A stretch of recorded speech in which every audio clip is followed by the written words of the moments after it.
দাবানল ভয়াবহতা আমরা সবাই জানি। এই বীভৎস দাবানলের ফলে প্রাণহানি ঘটে মানুষ, পশু পাখি, জীবজন্তু সহ বনাঞ্চলের।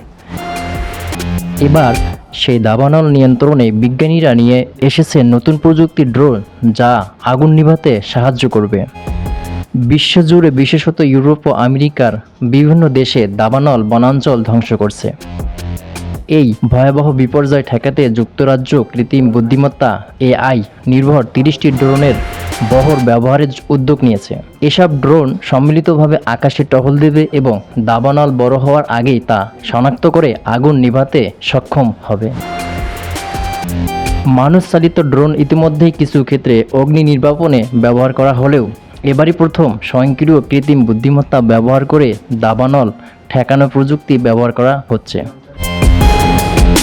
যুক্তরাজ্যের উইন্ডারশায়ার প্রতিষ্ঠান এই ড্রোনগুলো তৈরি করছে। সোয়ানসি বিশ্ববিদ্যালয়ের সেন্টার ফর ওয়াইল্ড ফায়ার রিসার্চের প্রধান অধ্যাপক স্টেফান ডোয়ের মতে এটি একটি অত্যাধুনিক প্রযুক্তি যা ভবিষ্যতে আরও কার্যকর হবে।